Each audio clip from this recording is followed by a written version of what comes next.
The massive Imperial ship hung silent in the darkness of space, its crystalline sensors scanning the blue-green planet below.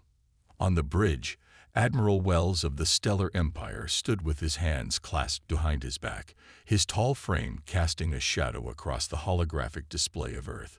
His purple eyes narrowed as data streams flowed across multiple screens.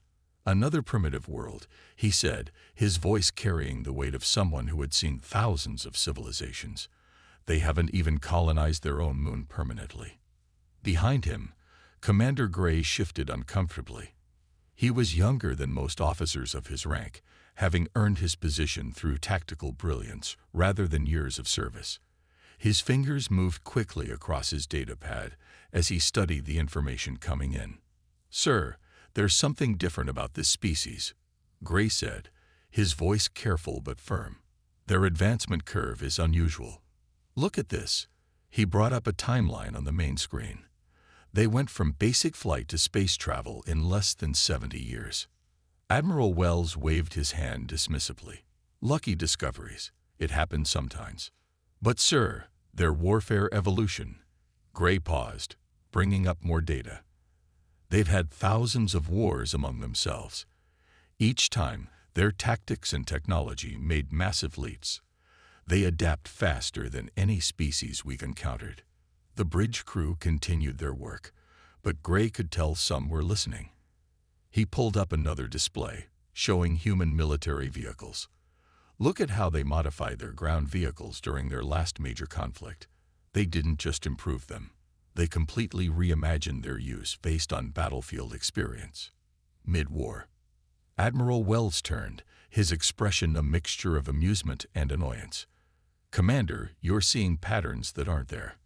Our scans show their weapons are primitive. Their most advanced fighters couldn't even scratch our smallest ships." "That's not what concerns me, sir." Gray brought up footage of human emergency responses to natural disasters. "Watch how they react to crisis. When their normal tools don't work, they don't follow protocol. They improvise. Successfully." "Enough." Admiral Wells's voice carried the finality of command. "Prepare the standard report for the High Council. Mark them as Category 7, pre-FTL civilization, limited threat. We'll add them to the expansion list, low priority." Gray knew better than to argue further, but he couldn't shake the feeling they were making a terrible mistake. He watched as more data poured in from the sensor arrays. Humans building massive structures in weeks when faced with emergencies. Humans turning simple farming equipment into battlefield tools. Humans taking technology meant for one purpose and completely reinventing its use. In his private quarters later that day, Gray prepared a separate report. He documented everything that made humans different from the other species they'd encountered. Their habit of turning defeats into learning opportunities. Their strange ability to unite against common threats while maintaining their diversity of approach. Their complete disregard for impossible when faced with necessity. He marked his report as strategic analysis, high priority, and sent it through official channels, knowing it would likely be filed away with thousands of other overcautious assessments. The Empire had conquered so many worlds that they'd stopped seeing nuance. They classified civilizations by their technology level, their military strength, their resource value. But humans didn't fit neatly into these categories. While the Empire saw their lack of unity as weakness, Gray saw how it bred innovation through competition. Where others saw primitive technology, he saw tools being used in ways their creators never imagined. As their ship prepared to leave Earth's solar system, Gray stood at the observation deck, watching the blue planet grow smaller. The Empire saw a primitive world of little consequence. He saw a planet that had shaped a species unlike any they'd encountered. A species that didn't follow the rules of development that the Empire had seen countless times before. He just hoped someone would read his report before it was too late. 3 years had passed since the Empire's first assessment of Earth. Commander Gray stood before the observation screen in the Imperial Science Station, watching footage of human advancement with growing concern. Next to him, lead scientist Reed tapped rapidly on her data pad, her expression troubled. "They shouldn't be able to do this," Reed said, replaying the footage of humans testing their first antimatter containment device. They barely understood quantum mechanics 5 years ago. Gray nodded, his eyes fixed on the screen. How long did it take the Empire to develop similar technology? 200 years after discovering nuclear fusion. Reed pulled up comparison charts. They're doing it in less than 50. It's not just faster. They're skipping steps we thought were essential. The room filled with more screens as Reed brought up additional data. Humans have begun terraforming projects on Mars. Their space stations were crude by Imperial standards, but they were improving at an alarming rate. Most concerning were their military advances. Look at this, Gray pointed to footage of a human weapon test. They're not just copying old ideas. They're trying approaches our scientists dismissed centuries ago as inefficient. Reed zoomed in on the test. But that design shouldn't work. The energy requirements alone. They found a way, Gray said quietly. They always seem to find a way. A junior scientist burst into the room, holding a new datapad. Sir, ma'am, you need to see this. They've started experimenting with gravity manipulation. Gray felt his stomach sink. The Empire had classified gravity manipulation as a major technological milestone, one that usually took civilizations several centuries to achieve after reaching space. Humans had barely been in space for a century. Send everything to the High Council, Gray ordered. Mark it urgent. The response came 3 days later. Gray read it in his quarters, his frustration growing with each word. The High Council had dismissed the warnings again. They cited thousands of previous encounters with developing civilizations. Terms like statistical anomaly and insufficient data filled the report. But Gray knew what he was seeing. He called up his original report from 3 years ago, adding new observations. Humans weren't just advancing. They were adapting the principles they discovered in unexpected ways. When they hit obstacles, they didn't follow the standard paths of technological development. They tried wild ideas, impossible things, and somehow made them work. In his private log, Gray recorded, "The Empire measures advancement by checking off milestones on a predetermined path. Humans don't follow paths. They make their own. We see their failures as proof of primitiveness. They see failure as a lesson, a step toward success." He watched more footage. Humans turning failed experiments into new discoveries, taking dead ends and finding ways through them. Their scientists shared information globally, building on each other's work at a pace that seemed impossible. The Empire scientists, like Reed, kept saying, they shouldn't be able to do this. But humans didn't care what they should or shouldn't be able to do. They tried anyway. They failed often, but they learned from every failure. In the station's mess hall that evening, Reed joined Gray at his table. "The Council's wrong," she said without preamble. "I study 15 different developing civilizations. None of them advance like this." Gray looked at his untouched food. "They see what they expect to see. Primitive weapons, unstable governments, inefficient technology. They don't see how humans turn weaknesses into strengths," Reed finished, "or how they—" She was interrupted by an alert. Both their data pads lit up simultaneously. New data was coming in from Earth. Humans had just tested their first faster-than-light prototype. It had failed, but the readings showed they had come closer than any civilization at their stage should have been able to. "File it with the Council," Reed asked. Gray shook his head. "They won't listen. Not yet. But they will. Soon they'll have to." Captain Stone stood on the bridge of the Imperial warship Thunder, leading a fleet of 5 vessels toward the human colony on Mars. The High Council had finally decided to test humanity's capabilities, but they'd chosen to do it in the most arrogant way possible. "This is a waste of resources," Stone said to his second-in-command. "We could take this colony with 1 ship, not 5. The red planet grew larger on their main screen. Scans showed the human settlement was small, only 20,000 people living under protective domes. Their defenses appeared primitive. Some ground-based weapons, a few orbital satellites, and a handful of armed ships that looked like they'd fall apart if hit by space debris. Begin standard invasion protocol. Stone ordered, board already. Disable their communications first. The order went out. 5 Imperial ships, each capable of destroying a small moon, moved to surround the Mars colony. They fired their communication scramblers, technology that had worked on hundreds of worlds before. Nothing happened. "Sir," his weapons officer called out, confusion in his voice. "Their communications are adapting. They're using the background radiation from our scramblers to boost their signals." Stone straightened in his chair. That wasn't supposed to be possible. Launch EMPs. The electromagnetic pulses shot out toward the colony. The humans had to be using electronic systems. This would shut them down. But as the pulses approached, the orbital satellites suddenly changed position. They caught the pulses and redirected them. "Impossible," Stone whispered as his own ship's systems flickered. The humans had turned their attack back on them. "Sir, ground batteries firing." Stone almost laughed. What could primitive ground weapons do to Imperial ships? Then he saw what they were firing. Not energy weapons or missiles, but chunks of metal. Simple kinetic weapons, accelerated to incredible speeds by electromagnetic rails.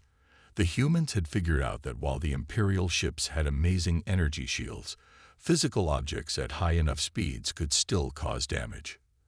"Evasive maneuvers," Stone shouted, but it was too late. The metal slugs tore through 2 of his ships before they could react. Not enough to destroy them, but enough to damage their main weapons. Then the human ships moved. They didn't try to fight the Imperial vessels directly. Instead, they started throwing pieces of their own ships at the Imperial fleet. Pieces that turned out to be packed with explosive compounds that Stone's sensors didn't even recognize as weapons until they detonated. "They're using their own ships as bombs," someone yelled. Stone watched in horror as the humans demonstrated exactly why Commander Gray's warnings should have been heeded. They didn't fight like a normal species. When faced with superior technology, they didn't try to match it. They found ways around it. The Mars colony's domes suddenly started venting atmosphere, not because they were damaged, but deliberately. The venting gases carried clouds of tiny metal particles. Stone realized too late what they were doing. The particles stuck to his ship's hulls. And then, multiple hull breaches.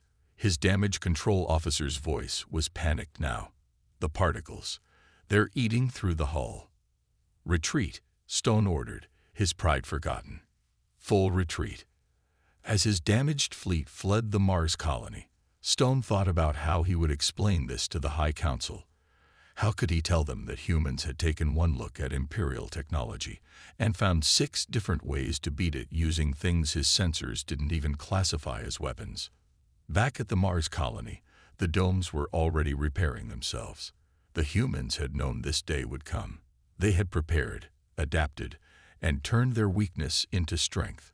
Their primitive technology wasn't primitive at all. It was simply different, designed to be underestimated. In his final report, Stone wrote only one line. Commander Gray was right. The United Earth Defense Council met in an underground bunker beneath the Rocky Mountains. On the main screen, footage of the Mars battle played on repeat. Around the table sat leaders from every major nation, their usual political differences forgotten in the face of an alien threat. "They'll be back," General Thompson said, his weathered face grim. "And next time, they won't underestimate us."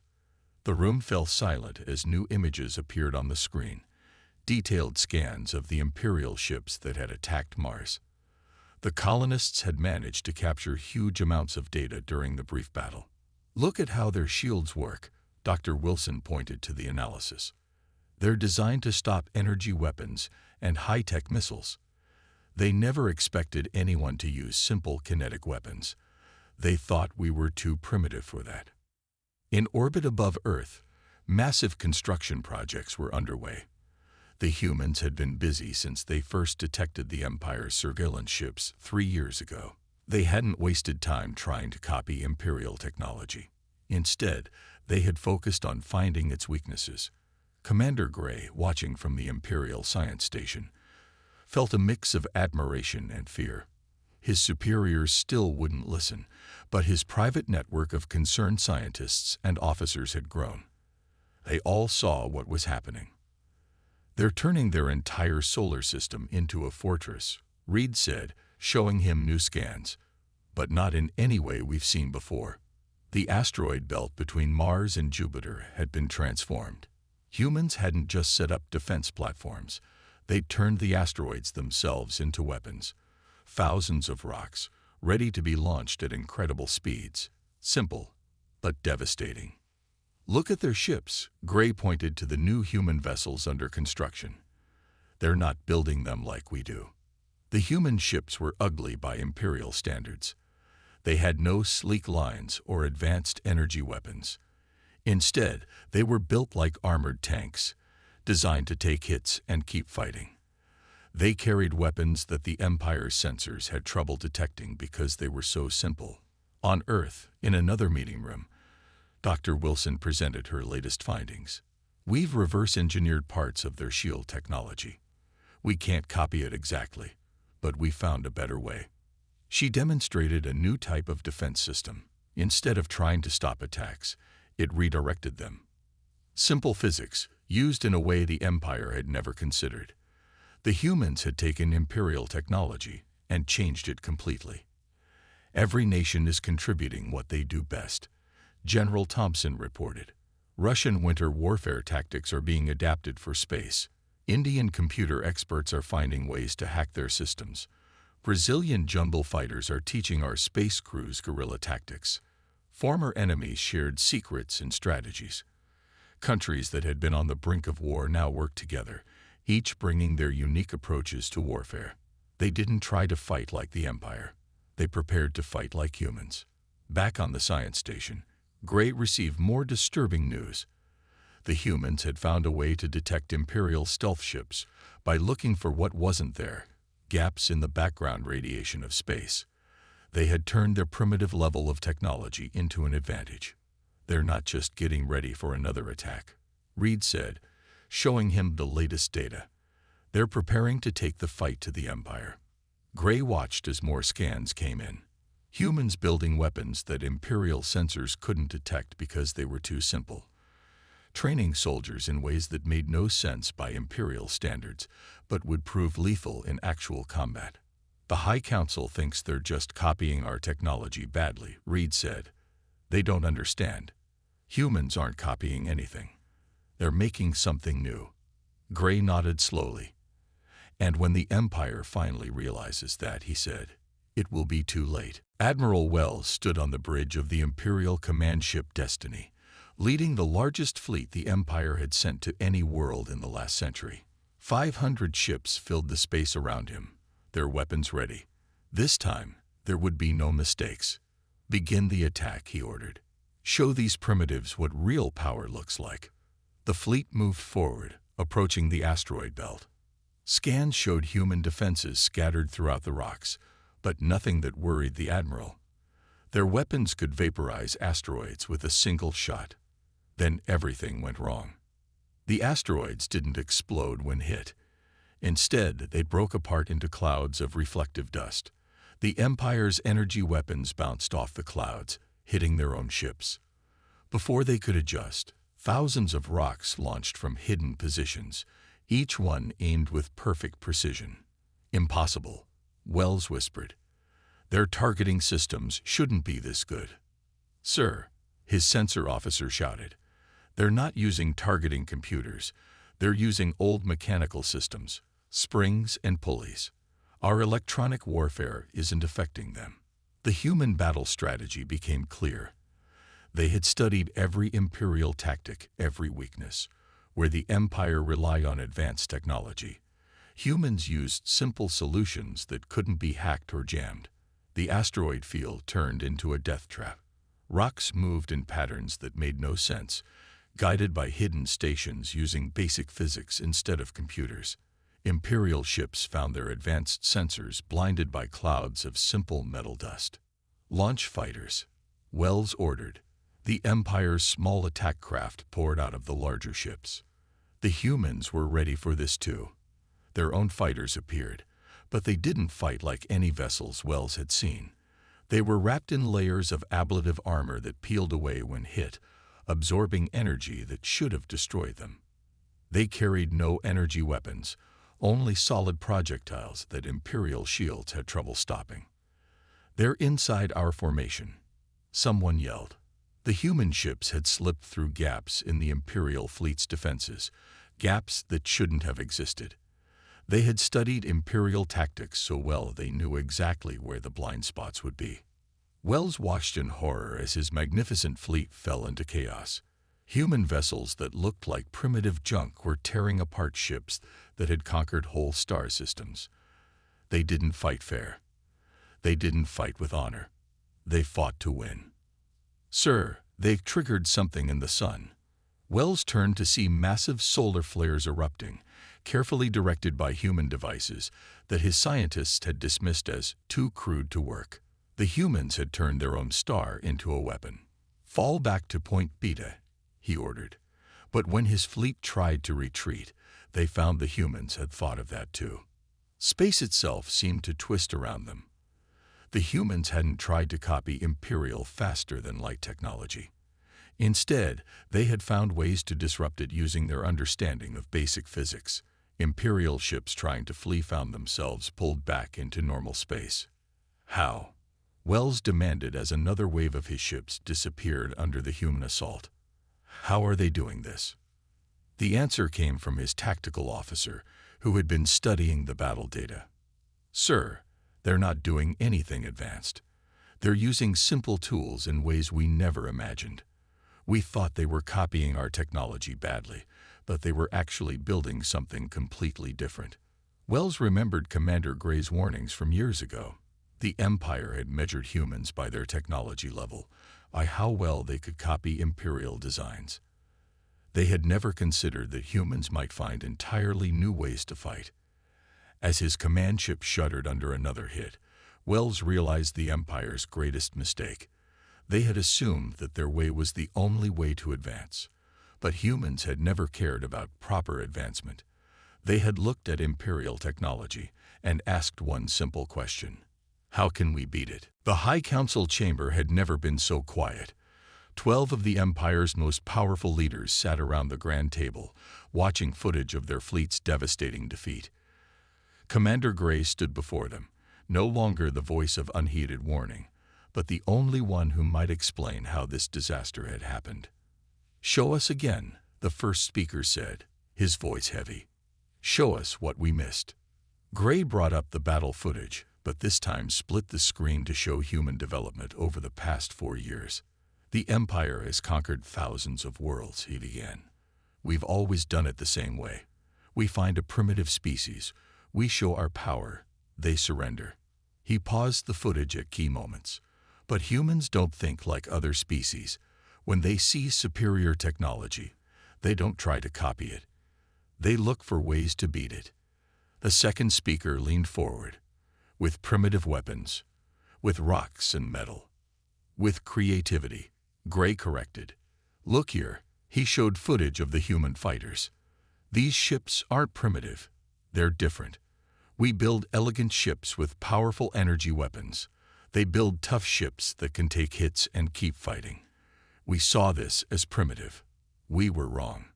The council watched as Gray explained each human innovation, how they had turned simple physics into weapons that Imperial sensors couldn't detect, how they had studied Imperial tactics and found weaknesses no one else had ever exploited. "They turned our own power against us," the third speaker said, understanding dawning in her eyes. "Those solar flares." "Yes," Gray nodded. "We thought their solar technology was crude, but they weren't trying to harness the sun's power like we do. They found a way to make it do what they wanted using simple tools and perfect timing." He showed more footage. Humans training for space combat using techniques from ancient Earth warriors, jungle fighting adapted for asteroid fields, desert warfare tactics modified for solar combat, naval strategies from their oceans repurposed for space. "We judge advancement by how well others copy our technology," Gray explained. Humans don't copy. They adapt. They take ideas and make them their own. When they captured that first Imperial ship 3 years ago, they didn't try to understand how it worked. They studied how to break it. The first speaker stood slowly. How many ships did we lose in the battle? 312 completely destroyed, Gray reported. 97 heavily damaged.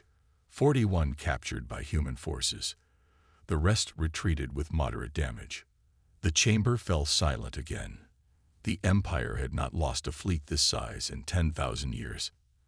And now, the second speaker asked, "What are they doing?" Gray brought up the latest intelligence. They're not pursuing our retreating ships. They're fortifying their system. But they're also, he paused, bringing up a transmission they had intercepted. They're preparing a diplomatic mission. That caused a stir in the chamber. After such a victory, most species would press their advantage. Humans were doing something different. Again, a diplomatic mission. The first speaker asked, "Why?" "Because that's another thing we got wrong about humans," Gray said. "They don't want to conquer. They don't want to destroy. They're willing to fight if threatened, but what they really want is to learn, to trade, to understand." He showed the council images of human history, times when bitter enemies became allies, when wars ended not in destruction but cooperation. "We thought their constant conflicts made them primitive," Gray concluded. "But each conflict taught them something, how to fight better, yes, but also how to make peace better. They're not just dangerous when fighting. They're dangerous because they know when not to fight." The council members looked at each other, centuries of certainty crumbling in the face of this new understanding. They had encountered a species that didn't follow their rules, didn't think like they did, and had beaten them not by copying their strength, but by finding completely new ways to fight. And now these same humans were offering peace. 1 year after the Great Battle, Commander Gray stood in a very different kind of ship. The human diplomatic vessel Bridge didn't look impressive by Imperial standards. Its hull was simple, its design practical rather than beautiful. But like everything humans built, it contained surprises. "The gardens help with long-term space travel," explained Dr. Wilson, leading him through a section of the ship where plants grew in spiral patterns. "And they're also our best emergency food and oxygen supply." Gray nodded, understanding once again how humans turned every necessity into an advantage. The ship was traveling to the Empire's capital world, carrying representatives from Earth. But it wasn't just a diplomatic vessel. It could transform into a battleship in minutes if needed. "Always prepared," Gray said quietly, but hoping preparation isn't necessary. In the ship's main conference room, human and Imperial delegates sat together, discussing the future. On the screens around them, joint projects were already underway. The Empire had finally learned to see human innovation not as a threat, but as an opportunity. "Your way of thinking." The first speaker addressed the human delegation. "It's not what we expected. You take simple things and make them extraordinary. You find new paths where we saw none." The human ambassador, an older woman named Roberts, smiled. "We've learned that the best solutions aren't always the most complex ones. Sometimes the old ways work best. They just need a new perspective." She brought up images of the first joint human Imperial space station. It combined Imperial technology with human ingenuity. Where Imperial engineers had always built everything new, humans showed them how to adapt existing structures. The result was stronger than either could have built alone. "We don't want to fight the Empire," Roberts continued. "We want to learn from you, trade with you, grow with you." But her voice grew firmer. "We will fight if we must. And now you know how that would end." The first speaker nodded slowly. The Empire was learning something it had forgotten over thousands of years of easy conquests. There was strength in diversity. Human approaches to problems, so different from Imperial methods, had opened new possibilities. Gray watched as more projects were discussed. Humans were helping Imperial scientists think differently. Imperial technology, combined with human creativity, was solving problems neither side could fix alone. They called it parallel development, not one side copying the other, but both sides growing in their own ways while sharing knowledge. The Empire has three choices, Roberts explained. Fight us and lose, ignore us and stagnate, or work with us and grow. In the months that followed, the Empire chose growth. Their ships began carrying both energy weapons and physical projectiles. Their soldiers learned to think creatively, not just follow protocols. Most importantly, they learned to see different approaches as opportunities rather than threats. Gray, now serving as the chief liaison between humans and the Empire, stood with Dr. Wilson on the observation deck of the bridge as they headed home. They watched Imperial space stations practicing new defense techniques learned from humans, while human ships tested improved versions of Imperial technology.